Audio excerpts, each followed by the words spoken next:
Hey everybody, this is Talkative Carl back again for another movie review. And this review will be talking about, just to wrap up, the Renaissance of my favorite Brendan Fraser films.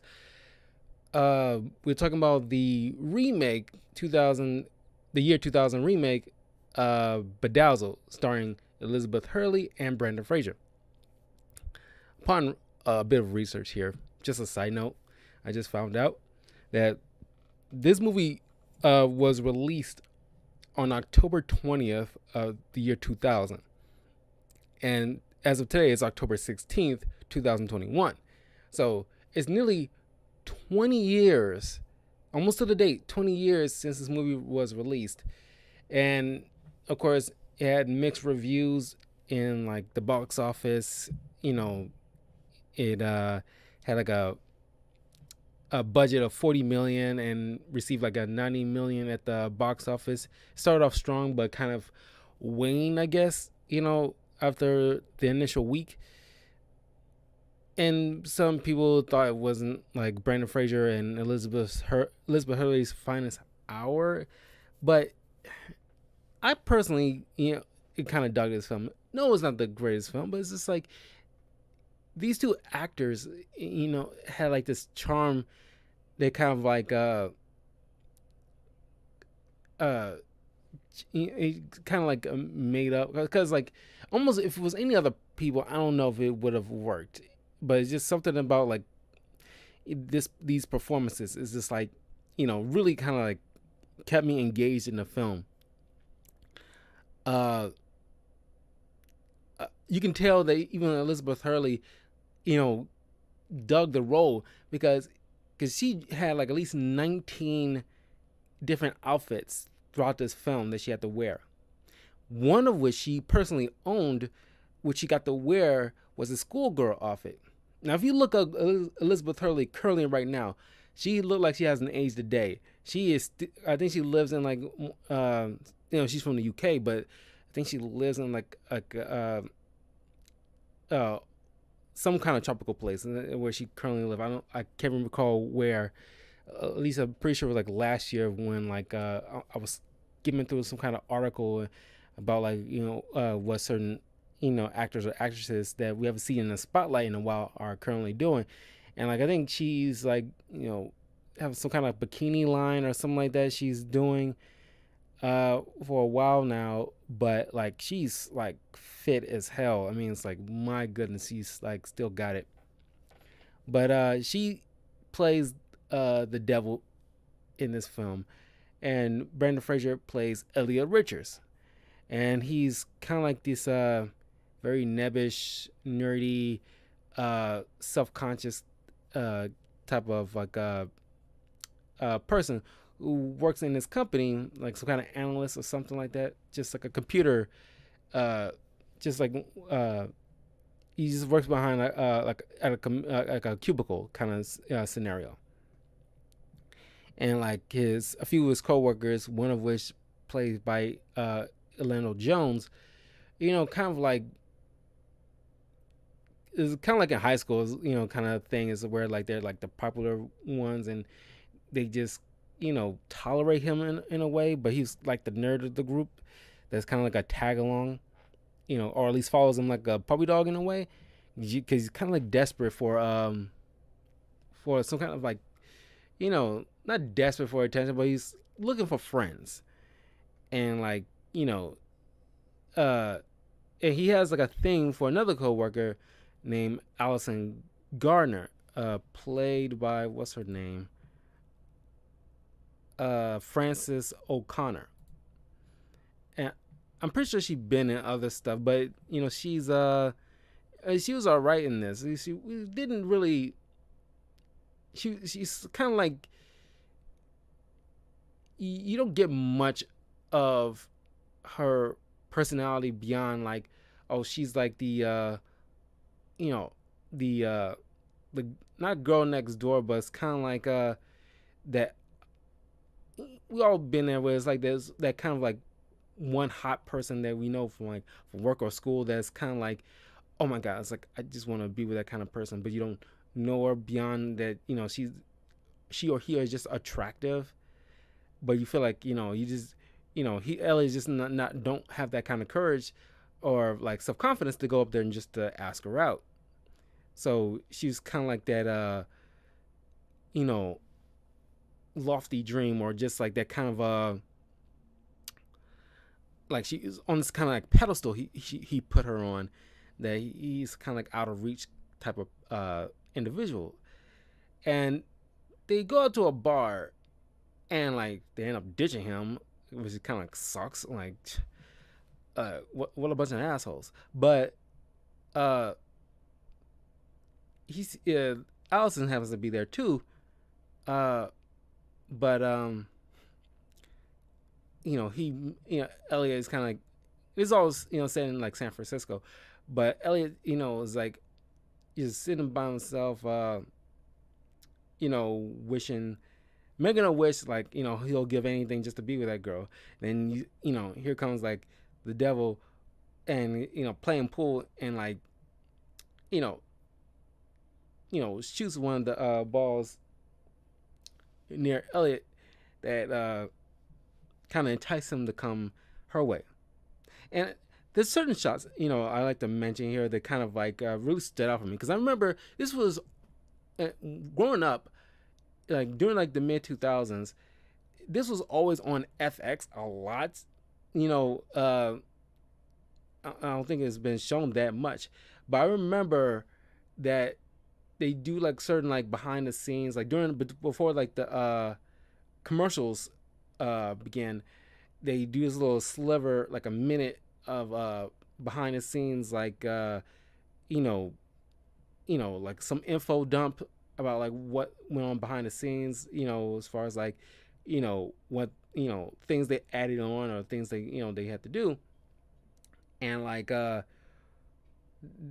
there's a moment where like you get to see like this fake tramp stamp the devil has, where it has, if you look closely, it has 666 on the back. And like I mentioned with the schoolgirl outfit, actually belonged to Elizabeth Hurley. uh Obviously she probably don't have that anymore, but or maybe she just kept that tucked away as like something that she can, like a memento for the movie that she did.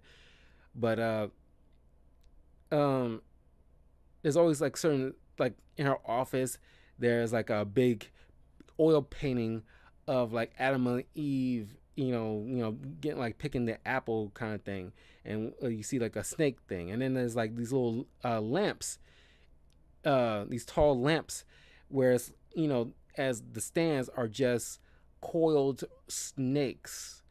And during this like parking garage, during the beginning of the movie, after they meet each other the first time, if you look closely in the background against the wall, after like she just like light up like the glass of wine that she was drinking, and tosses in like a car that she was sitting on, which as they her and Elliot are walking away, it starts lighting up on fire.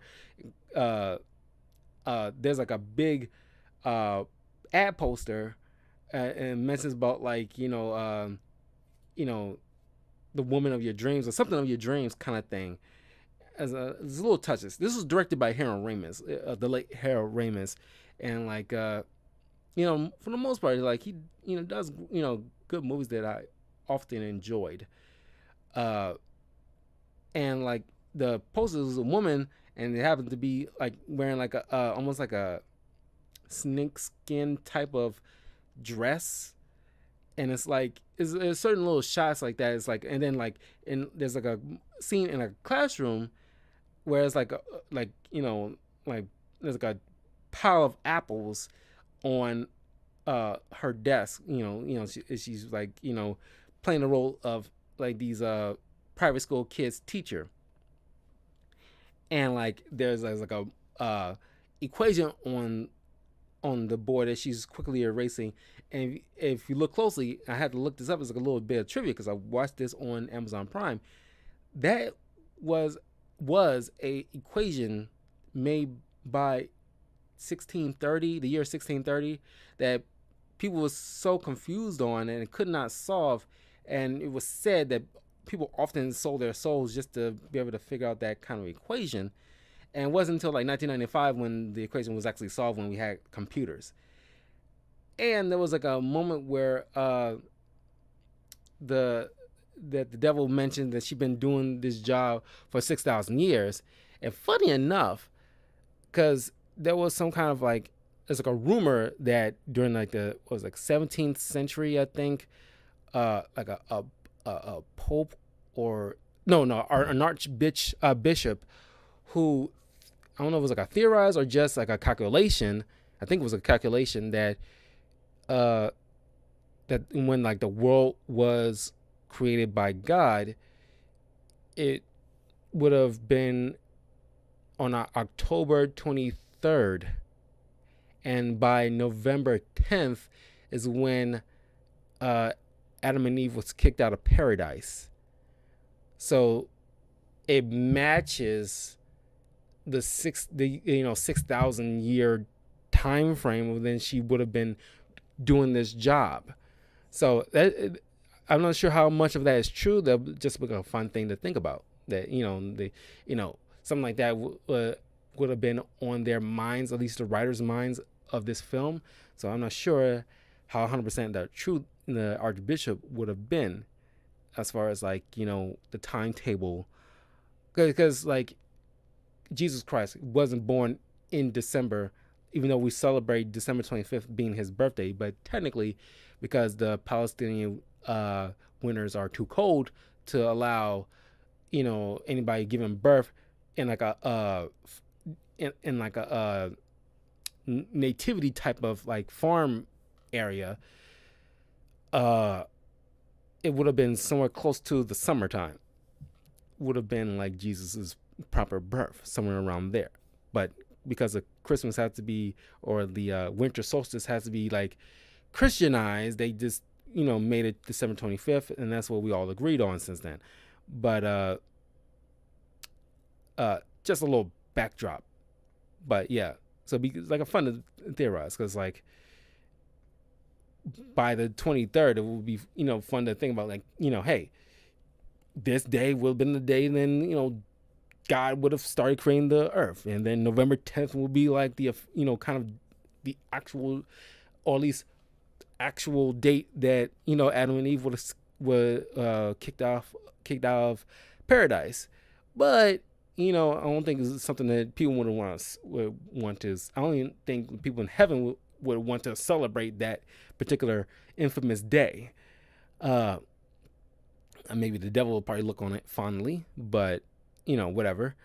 But anyway, the devil's meeting with Elliot, trying to convince him, like, yeah, I'm the devil, and like, if you want to, if you want to give anything, then like I'll offer you 7 wishes. I'll grant you whatever you want, and in exchange for your soul. But he doesn't believe him, and she's like, okay, just test it out then. Give me a wish. And so he's like, okay, I wish for a Big Mac and a large Coke. And then, a bus comes by, faking like she summoned it. They take a bus to the nearest McDonald's, and she, goes to the counter of McDonald's and, orders for like a Big Mac and a large Coke, and without fries.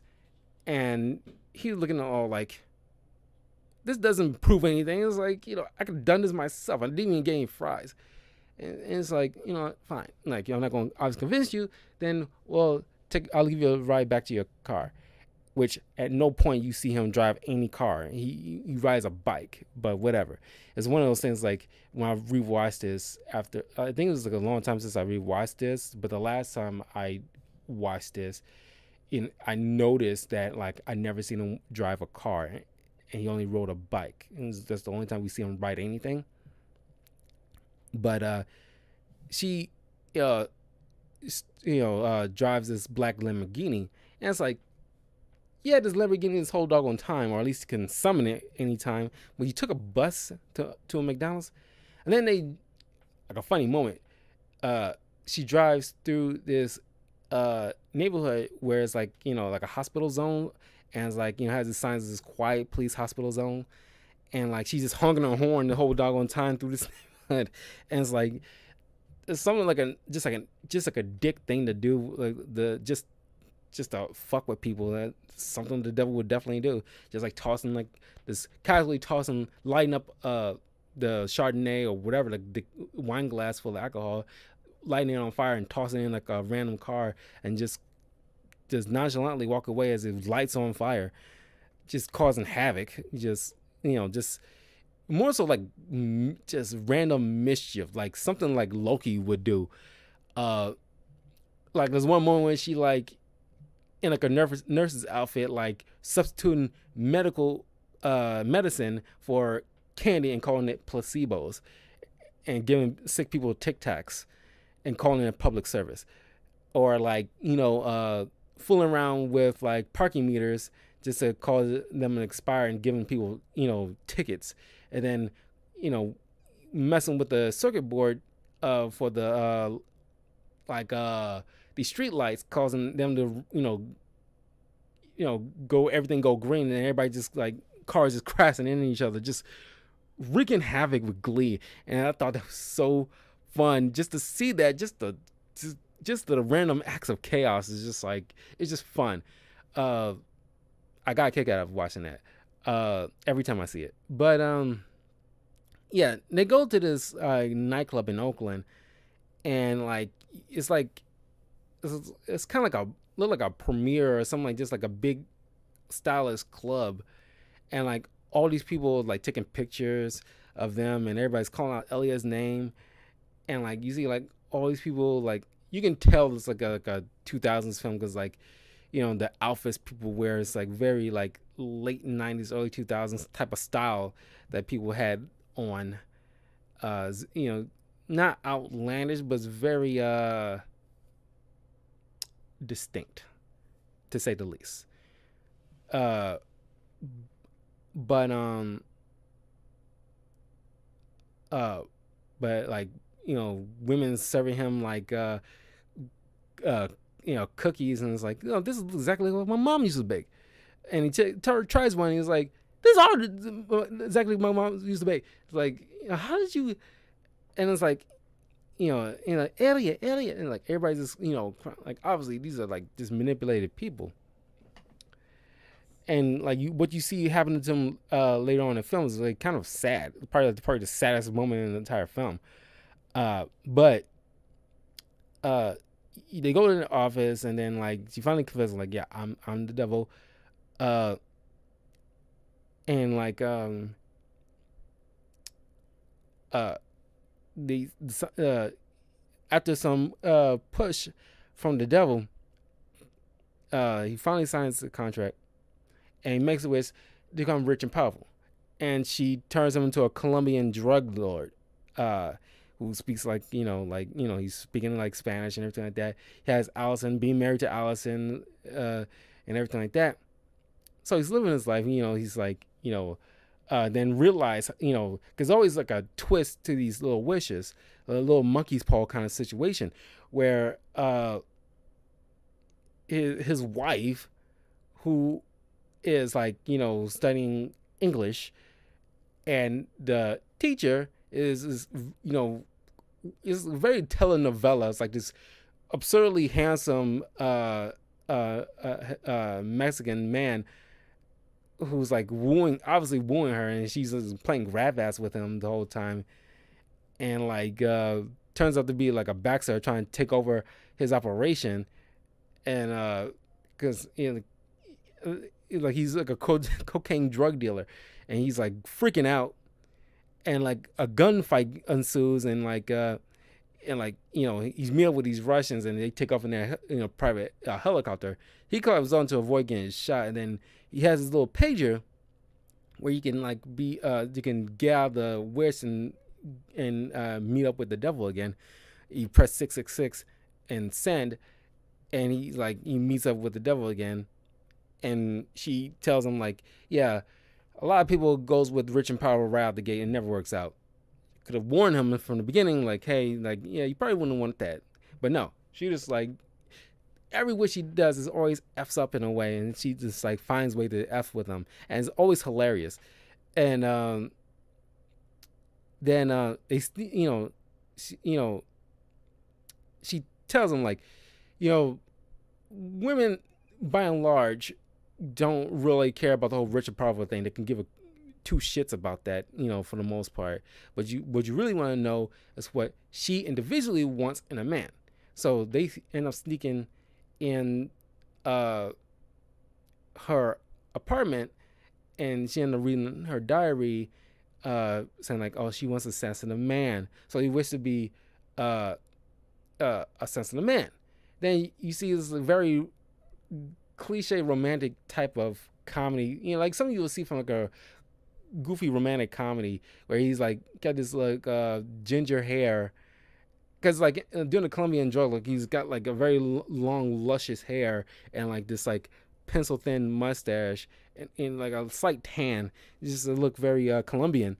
And this one he looked like very gingery and it's kind of like a slight palish skin, and like it's like he cries because the sunset doesn't set, and that's the funny part, because like every time he looks at the sunset and it's still setting, it hasn't completely set. He's every time he looks at it, he's like tearing up and it's like always crying, and he's overly sensitive. He's like too sensitive, and she's quickly getting like annoyed by his like constant like tears and everything like that. And, like he wears it with a badge of honor, and then but he does like this cool thing I did like, where it's like she's trying to like explain to him like she's not really digging him, and he really impressed her when he's like, I didn't he's like, can I sketch you? I didn't know you can draw.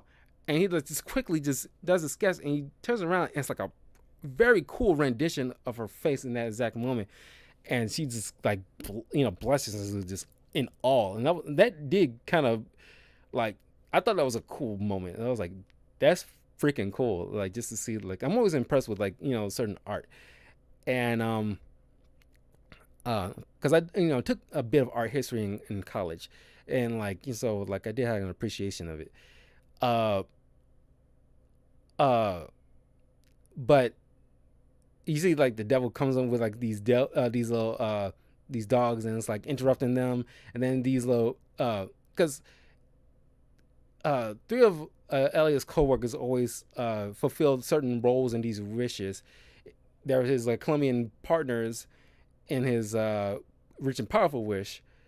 And this one, there's some jocks, like meathead jocks that kind of like bully him, and he's end up taking one of them takes Allison, and she and there's a funny little line she says.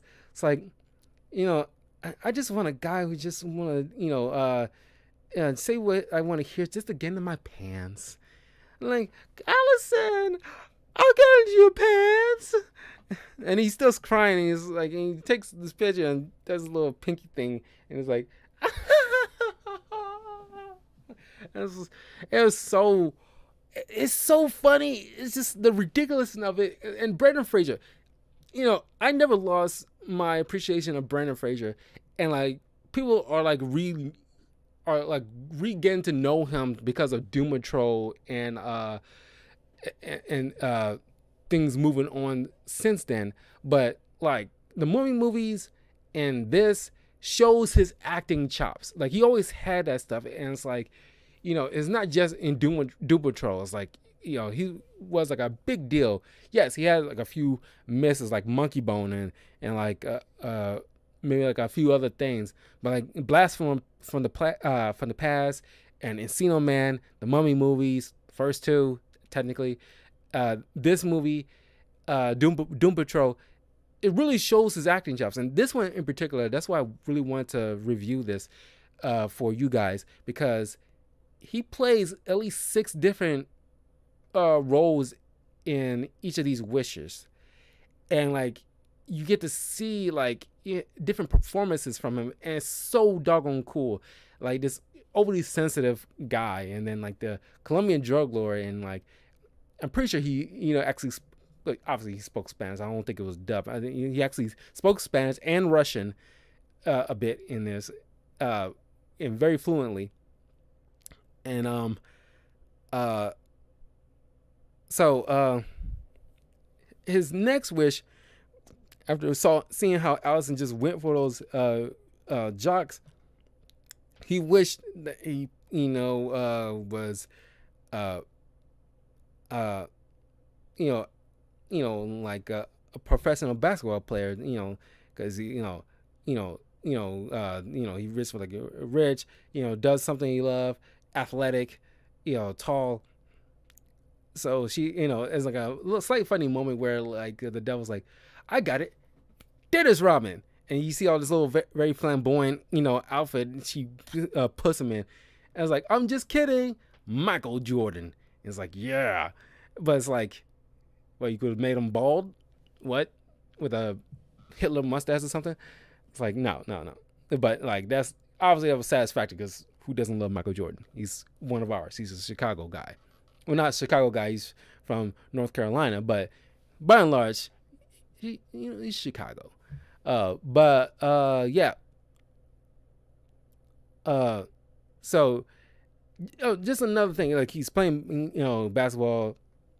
Like they kind of like CGI his legs to make him look taller, and it's like a brief moment. You kind of blink and you miss it. As like how the players coming from their locker room out into the court, as he's walking out and he's about to sign like an autograph for somebody, as one of the other players that's running out, he slightly passes through his legs. It's like a moment where they did not correct that, and it's kind of, once you see it, it's obvious that he's just passing through, at least slightly passing, not fully, obviously, because otherwise they would have noticed that definitely. But it's like they didn't. I don't know if anybody even noticed that because he slightly passed through, at least a bit of his shoulder kind of passed through one of Elliot's legs. That was like a slight little editing error. I don't know if it was editing, but it was an error when I was shot. But he's like, just ducking on everybody. The team he's on is called the Diablos, with the Devils being one of the cheerleaders, and it wasn't much put into this one, mostly because why I say that is because obviously they didn't want to drag on like a basketball game or anything like that, because it wasn't like the central thing. But when they want to show off like he's playing professional basketball, the opponents, if you look on the front of their shirts, they just call shirts. So they didn't even bother to give them it was kind of lazy, because it's like you couldn't be bothered to come up with any name. We just called them shirts. I'm not sure if that was done on purpose just to be funny, but it wasn't funny really to me. It was something that reads to me as just out of sheer laziness. It's like you could have called them like the Boston Greens or something like that. I mean, you could have come with any name. You just call them shirts. It's the blandest, like, just like I said, that's read to me as lazy. It was like a funny line from Orlando Jones as one of the announcers, because as a kid I laughed at this. I still find it funny, but less so. But when I first heard it, I cracked up so hard, because as he's breaking a glass backboard, as he's making like a massive dunk, and Orlando Jones is announcing, is like, humpty hump dump dump, Elliot Richards shooting glass at your ass. And it's like, I laughed off when he said the humpty hump dump dump. That was fucking funny to me. It's lessened over the years, but when I first heard it, because I didn't expect it, that's why it's probably, I laughed so hard over it. But then he was in there, one of the interviewers on the court, played by one of his co-workers, and like, this doesn't seem laziness. This is what obviously was done on purpose, because the funniness, because like, how like certain like TV shows back in the day always have like like a jokey kind of thing with interviews. It's like it's got like an announcer or a news reporter called Bob or something, like back to Bob, with sports kind of thing, and it's like that kind of thing. And this guy actually has the first and last name as Bob, and it's like you know, back to the court with Bob, back to the court with Bob, kind of situation. You thought he was just just saying his name and then like you know signaling to put the camera on Bob, but no, he's actually his name is Bob. He said his full name because that's the joke. But I thought it was that still I thought that was like a funny touch. That was pretty good.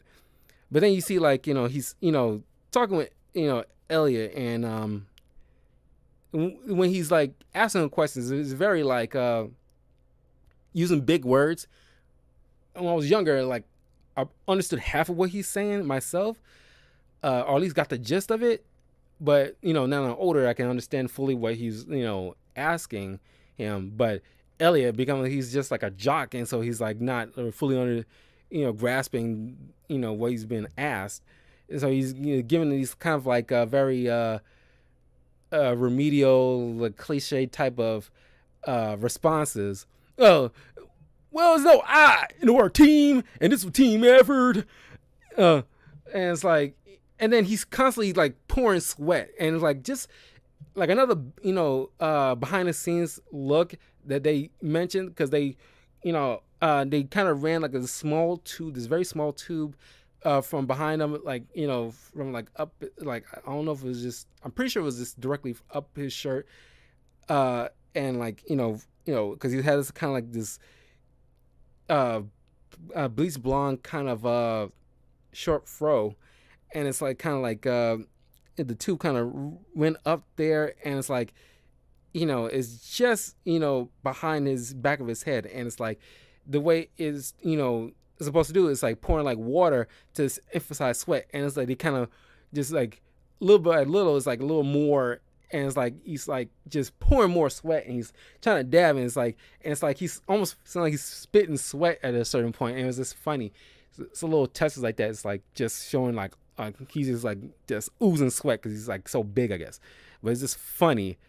And then like he's in the locker room, he's so big, and a towel, or normal towel, is like a hand cloth to him, and it's like wrapped around, and it's so tiny, and like Allison comes in as like a news reporter, and like she like so into him and stuff like that, and it's like he's like I can like show around sometime, and like let me, I'll just gotta get on, I just gotta get dressed, and she's like, oh, I can't wait, and so like he takes off his towel, and she's like, oh my god, and it's like hey, what the hell?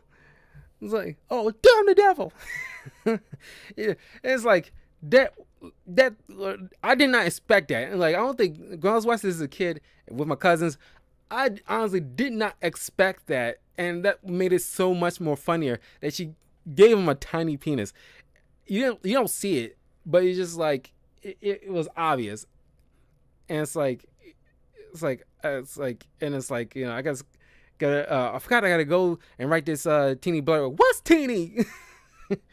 It's like I gotta go do an interview for the NFL. So I see you. And then so like he uses pager and just, and gets out of that wish, and like was fuming at the devil. It's like I'm mad. You know why I'm mad? You gave me that teeny weeny weaky. And so so then he wishes to be like an articulate popular author, and like just like a very like a high profile intellectual and writer.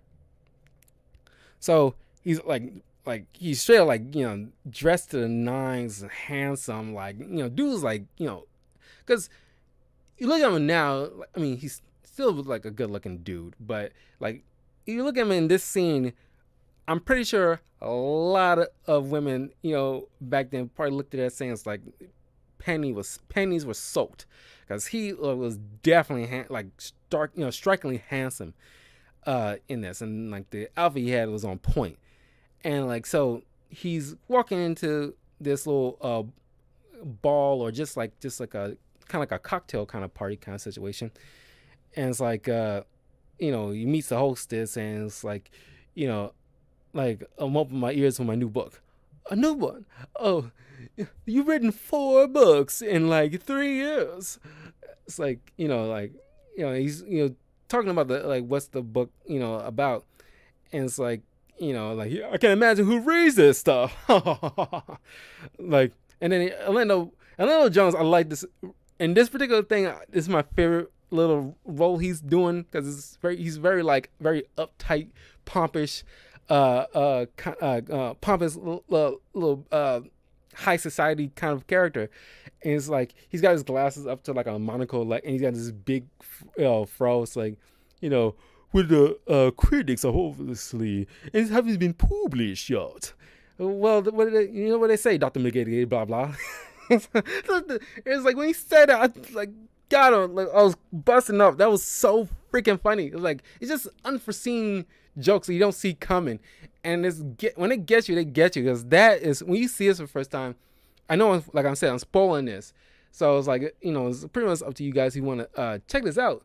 But it's just so funny. You'll catch yourself laughing at certain things, and it's like that. It was like, oh my god, it was so good. It was so good. And yeah, man, I busted a gut at that. Then he meets Allison, and he was very witty. He's charming as hell, and he's like, what I say? Do you know what's the largest organ in the human body is? And she's like, I can guess. And he's like, you would be wrong. And it's like, it's the skin. The skin is the largest organ in the human body. But I had to look it up, because I honestly, like, do you count the skin as an organ? But anyway, he takes her back to his place, and then one of his coworkers turns out to be his boyfriend. He's like, in this one, the devil made him gay in this. And in fact, there's a funny little moment as he's walking into the party. He's double checking his pants just to make sure, like, yeah, okay, just to make sure, because it was like a funny thing when he was wishing, like, it's like the devil's asking before he made the wish, like, anything else, like what, like winky wise, it's like, I want to be big. And she was like not practical joke big, because when I was a kid, I was like, yeah, I'm glad you mentioned that, because like she would probably pull a stunt like that on your ass. It's like, like, got it. And so like he's double checking to make sure it's like, yeah, fully there. So he's like, oh, okay, good, just in case. But then like she fixed that, but made him gay. And it was like, and she's like, what the hell is going on here, Elliot? It's like, who the hell are you? Like, don't mess with me, Mr. Richards. I am in no mood. It's like, and he just the stunned look on his face, the realization hits him. Was like, oh my god. It's like, this has been a mistake. I'm not gay. Like, and the guy asked him these questions, like, who was in this particular play, and it's like, well, assuming that you're talking about the original cast, and it's like, it's Janice Page, blah blah blah, and it's like, oh my god, I am gay. I rest my case, and it's like, I can prove to you that I'm not gay, Allison. Kiss me. Kisses her. And it's like, yep, I'm gay. It's like, thanks for dropping by. And it's like, and then like, I don't know why I didn't include, because he teleports out of the wish, but he never pressed the pager. I always thought that was weird. It's like, it's like, how you get out of that without pressing the pager, the whole key thing. Either like, I don't know, maybe he pressed it when the camera wasn't on him and he's like throwing his coat down and sitting down. Maybe press it when like the camera wasn't on him, when the boyfriend was saying bye-bye. Maybe he did it then, but that wasn't obvious. It just seems like he just got out of the wish without pressing the pager, which is the key to get out of the wish. So if cut to like the classroom scene, and everybody's like, all the boys in there is going gaga over Elizabeth Hurley.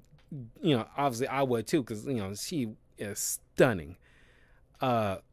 and I definitely had a huge crush on her. If it was probably the first English woman that like I because like obviously I heard like English speaking people before on movies, but I think that was the first time that like having like an English speaking woman that kind of like got me hooked on the accent, because it was Elizabeth Hurley that got me hooked on that accent, because that was like because like a lot of girls like when they hear English speaking men they just like love the accent. I never understood that, like what's the big deal. I didn't understood until Elizabeth Hurley came across my eyes as a kid, and when she spoke I definitely was hooked. Like, wow, like I can just listen to you speak all day. Like, damn, it's like uh, like Elliot, darling. It's like, oh my god, it's like just keep talking. It's like, but anyway, then he's like, it's like getting frustrated. It's like, you know what?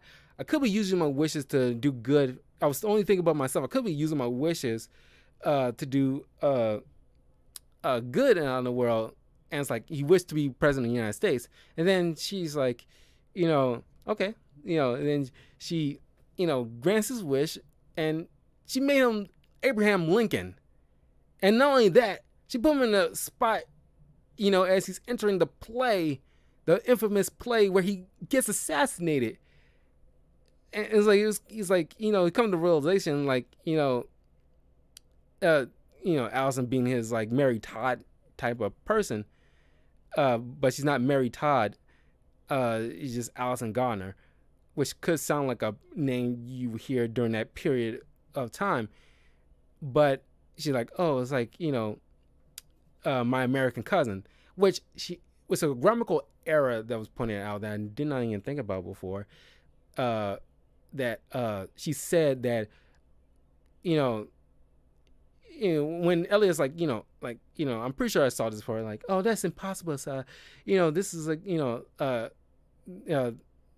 kind of like making it seem like it's the first play, but if you look it up, like My American Cousin was viewed at least 1,000 or so times in other parts, in England and very soon into the America.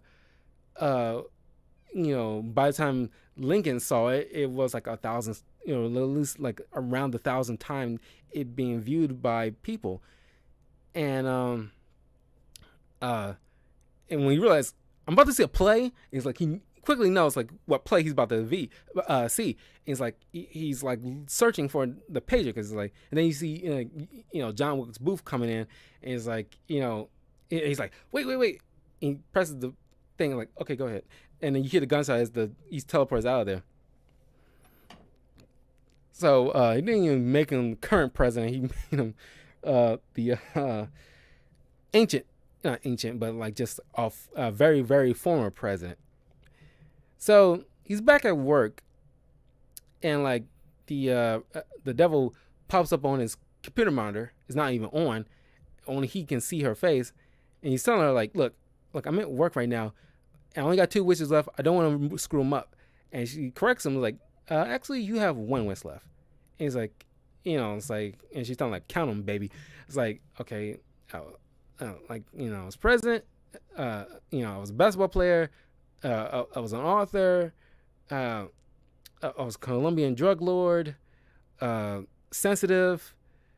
But then she. And it's like, yeah, it means I got 2 more left. Like, you forgot the Big Mac and Coke. And when I heard that as a kid, I was just as upset as Elliot was. It's like, and he mentions, like, that doesn't count. And I'm thinking, like, yeah, that doesn't count. What the fuck? And it's like, no, you said I wish, and, I got it for you. I was like, this motherfucker. It's like, wow. It's like, and it's like, I'm pretty sure I forgot where I looked this up, because, like, in the back of my mind, I'm only 80% sure. I'm pretty sure that hearing this, I could be misremembering, but I could have sworn when I heard this, and somebody mentions like, how it doesn't count legally. Forgot the reason, but I know somebody mentioned how that doesn't count legally.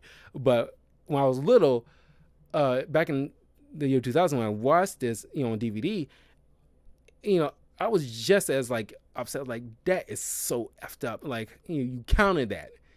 So uh, he goes to this cathedral and talks to this priest played by uh, Brian Doyle Murray, and like and the priest trying to talk with him, like seeing like he's kind of like flustered.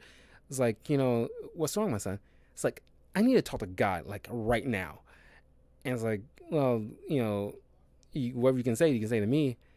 And it's like, you know, he confesses like what he's been going through with the devil, and then the devil, I mean the priest calls the cops on him, and it's like thinking he's like a drunk or a nutcase, and it's like, even if he's drunk or whatever, at the very least, I would, maybe it's because it's back in the year 2000, but during this time of day, you would expect the priest to be a little bit more understanding and at least humor the person, not just outright call the cops.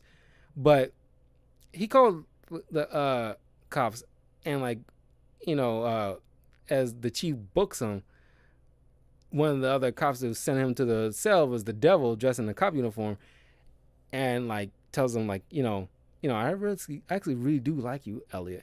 It doesn't hurt to have a friend like me. She kisses him on the cheek and like puts him in the cell, and like tells him to think it over about that last wish. Then Elliot's cellmate, this black man played by Gabriel Cassius. It's funny because his name is Gabriel. Who, upon like a little bit, because it was ambiguous for a long while up until maybe like, don't know how recent. It's probably been like at some point it was inputted where he's actually God, but it was left to very ambiguous whether he was God or just an angel. But by current research, that's supposed to be God, but he doesn't call himself that. And he's tells Elliot that he's pointed out like it's the devil, that one. So, he says like that's the devil, not a cop. And it's like Elliot tells him like he sold his soul to the devil, and like the cellmate tells him, your soul doesn't really belong to you; it belongs to God. The devil will try to confuse you like it's a game, or at least that's her game. You're gonna be making a few mistakes along the way. Everybody does, but you'll figure things out eventually. And like, and Elliot asks like, "Who are you?" Just a really good friend, brother. And then as Elliot is released the next day, he goes back to the club, and like all the people that was there earlier in the film, it's like that's what the sad part comes in. Like they're all like almost like, at least if you look at in certain faces, you can tell a lot of them seem like they aged, like they still was partying and haven't stopped. And there's people in like the go-go dancers in like those cages are like killed over and everything like that. It's probably like damn souls that's like, or at least people probably sold their soul to the devil and they're kind of like partying forever or something. And it's like, and they pretty much like aging in like a different kind of time that's different from outside of normal time. And it's like, and then the devil like pulling him to the side like, hey, Elliot, darling, oh, don't worry about them, they're having a fabulous time. And it's like it's probably the saddest part of the film. It's like just seeing these people like just seem like they just in this little like like vortex of a club. Like it kind of reminds me of Key and Peele's skit where, if you've seen Key and Peele, where when they play the former duo, the rap duo, what they call, They knew like I'm sexy and I know it. Crap. What is that? Because I'm blanking on their names. It's not exactly my favorite artists, but I do dig a couple of their songs.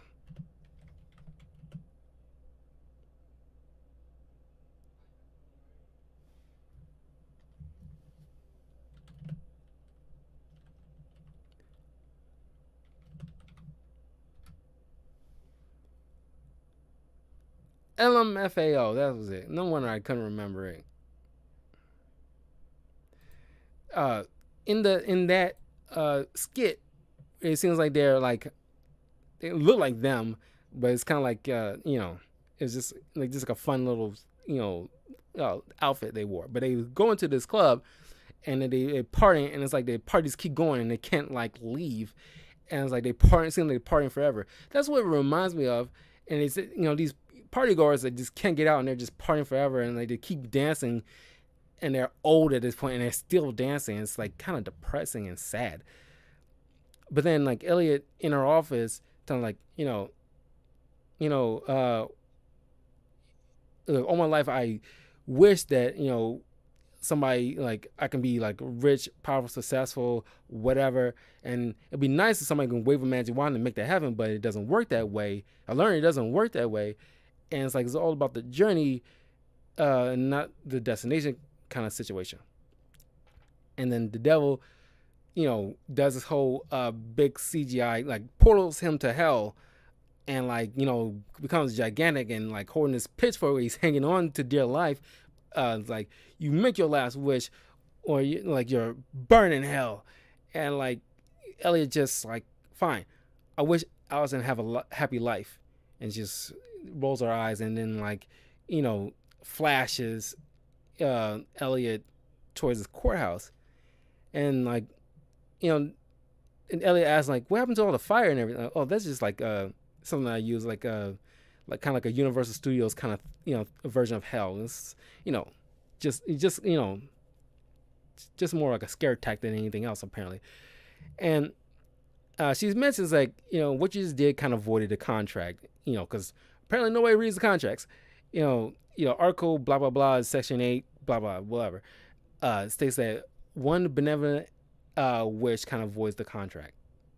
A truly benevolent kind of thing. If you can't just keep doing, when I was a little, my cousins, mentioned like, oh, I could just keep making deals and keep making more wishes and like kind of avoid it by making like a benevolent one, but it doesn't work. You gotta, she states specifically, make a truly benevolent act. So you can't just keep repeating the process. One truly benevolent act voided a contract, so you get to keep it so. And Devils mentions like look, I actually did like you. He was a pretty cool guy, and Elliot's like, well, to be truth be told, you are one of my bestest friends, which is funny because like you see like early in the film where he felt like he had no friends, and he found like a friend in the devil, and like the devil gave him some advice that like you can't look far for heaven and hell. They're all right here on earth. It comes down to the human's choice. So he goes back to work. He meets up with the real Allison, and he finally, after his experience, he works up the courage to go ask her out. She has a boyfriend, but he says like, that's cool, and he just tells her he sees her around.